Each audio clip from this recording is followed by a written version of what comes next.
اس غزوے کے اندر شہید ہوئے، اور ہر صحابی کا ایک ایک بار جنازہ نبی پاک نے خود پڑھایا، لیکن حضرت امیر حمزہ رضی اللہ تعالیٰ کی ذات وہ ذات ہے کہ جن کا 70 بار جنازہ نبی پاک نے پڑھایا ہے۔ وہ کیسے کہ جب پہلے آپ کا جنازہ لایا گیا، آپ کی میت کو لایا گیا تو نبی پاک نے جنازہ پڑھایا، اور پھر جو شہید تھا اس کی ایک میت کو لایا جاتا، حضرت امیر حمزہ کی میت کے ساتھ اس کو رکھا جاتا اور جنازہ پڑھا جاتا، اور اس صحابی کے جنازے کو اٹھا لیا جاتا اور حضرت امیر حمزہ کے جنازے کو وہاں پڑا رہنے دیا جاتا، اور اس طرح نبی پاک نے 70 بار ان پر نماز جنازہ پڑھی ہے۔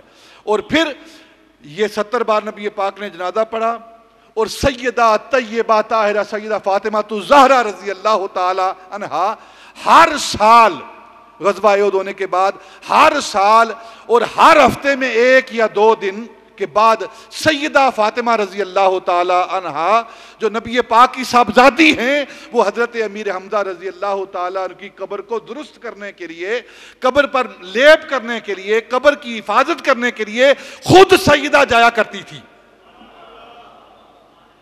خود حضرت امیر حمزہ کی قبر پر جایا کرتی تھی۔ ہر ہفتے میں 1 بار 2 بار سیدہ فاطمہ جایا کرتی تھی، اور یہی عمل سیدنا ابوبکر صدیق، یہی عمل سیدنا عمر فاروق، یہی عمل سیدنا عثمان غنی، اور پھر یہی عمل جب تک حضرت مولا علی رضی اللہ تعالیٰ عنہ کوفہ منتقل نہیں ہوئے، ان سب کا یہ عمل رہا ہے کہ وہ شہدائے احد کی قبروں پر جایا کرتے تھے۔ تو نبی پاک کے صحابہ کی سنت ہے قبور پر جانا۔ آج پتہ نہیں کس سنت کی بات کی جا رہی ہے۔ اور پھر قبروں کی حفاظت کرنا، قبروں پر لیپ کرنا، ان قبروں کی مرمت کرنا، یہ سیدہ طیبہ طاہرہ سیدہ فاطمہ الزہرا کی سنت ہے۔ اور قبروں کو گرا کر پتہ نہیں کس کی سنت پر عمل کر رہے ہیں۔ قبروں کو گرانا یہ یہود و نصارہ کی سنت ہے، ان کا طریقہ ہے، اور قبروں کی حفاظت کرنا یہ صحابہ کا طریقہ ہے، مسلمانوں کا طریقہ ہے۔ جو حفاظت کر رہے ہیں انہیں ان کا طریقہ مبارک، جو قبروں کو گرا رہے ہیں ان کو یہود و نصارہ کا طریقہ مبارک۔ دونوں اپنا اپنا اجر حاصل کریں گے۔ اور نبی پاک صلی اللہ علیہ وسلم ہر سال شہدائے احد کی قبر پر، ان قبروں پر جاتے، اور جب آخری وقت آیا تو آپ صلی اللہ علیہ وسلم، بخاری اور مسلم کی حدیث پاک ہے کہ نبی پاک نے فرمایا کہ اب میرا ممبر بھی مسجد نبی کا وہاں لے کر چلو، میں وہاں بیٹھ کر شہدائے احد کی قبور کے اندر بیٹھ کر، قبرستان کے اندر بیٹھ کر میں خطاب کروں گا۔ اور نبی پاک نے ممبر پر بیٹھ کر شہدائے احد کی قبروں کے پاس بیٹھ کر، قبروں کے قریب بیٹھ کر نبی پاک صلی اللہ علیہ وسلم نے خطاب کیا ہے۔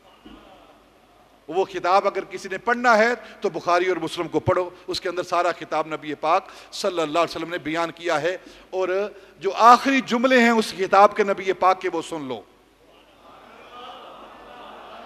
آج ہر طرف سے شرک کی مشینیں چلی ہوئی ہیں کہ قبروں پر نہ جاؤ، وہاں شرک ہوتا ہے۔ قبروں کے اندر بیٹھ کر بخاری اور مسلم کے الفاظ جو نبی پاک کے ہیں انہیں نقل کیے ہیں۔ نبی پاک نے فرمایا، میرے صحابہ سنو، آج قبروں کے اندر بیٹھ کر میں یہ اعلان کر رہا ہوں، خطاب کا آخری جملہ پیش کر رہا ہوں، وہ کیا ہے؟ مجھے تم سے شرک کا کوئی خوف نہیں ہے کہ میری امت شرک کرے گی، تم شرک کرو گے، مجھے اس کا کوئی خوف نہیں۔ مجھے خوف ہے، کس بات کا خوف ہے؟ نبی پاک نے فرمایا اس بات کا خوف ہے کہ تم دنیا دار ہو جاؤ گے، دنیا کی محبت تم پر غالب آ جائے گی، مجھے اس بات کا خوف ہے، شرک کا مجھے کوئی خوف نہیں۔ نبی پاک کہتے ہیں مجھے امت سے شرک کا کوئی خوف نہیں، اور امت لگی ہوئی ہے کہ یہ امت مشرک ہو گئی ہے، مشرک ہو گئی ہے، مشرک ہو گئی ہے، اور پھر قبرستان کے اندر بیٹھ کر یہ بات کی جا رہی ہے۔ اور بخاری اور مسلم کے یہ لفظ ہیں، نبی پاک نے احد کی قبور کے پاس بیٹھ کر ممبر پر جلوہ افروز ہو کر یہ خطاب کیا ہے، مجھے شرک کا کوئی خوف نہیں ہے۔ مجھے اگر خوف ہے تو کس چیز کا خوف ہے؟ کہ میری امت دنیا دار ہو جائے گی۔ تو اس کا جواب دیتے ہیں جی، کہتے ہیں وہ صحابہ کے بارے میں تھا، صحابہ دنیا دار تھے؟ صحابہ دنیا دار نہیں تھے، ان پر دنیا غالب آئی تھی۔ ان کی تو حالت یہ تھی کہ جب وہ بدر میں جا رہے تھے تو کسی کے پاس پجامہ ہے تو کرتا نہیں، 70 میل کا فاصلہ ہے، رمضان کا مہینہ ہے اور ایک کھجور کی گٹلی کو کھجور کو چوس کر صبح روزہ رکھا جا رہا ہے اور جو باقی بچ گئی ہے اسی سے روزہ کھولا جا رہا ہے. یہ تو ان کا کھانا تھا.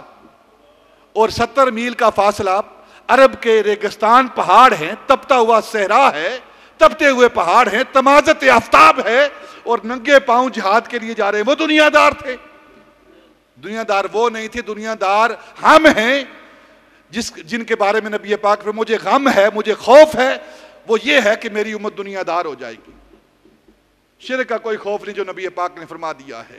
اب قبروں پہ جانے سے شرک نہیں ہوتا. یہ انبیاء کی، یہ نبی پاک کی، یہ صحابہ کی، یہ سیدہ طیبہ طاہرہ سیدہ فاطمہ کی سنت مبارکہ ہے. اور وہی طریقہ جو صحابہ کا طریقہ تھا آج وہی اہل سنت کا طریقہ ہے. اللہ اس طریقے پر ہمیں قائم و دائم فرمائے. وما علینا الا البلاغ.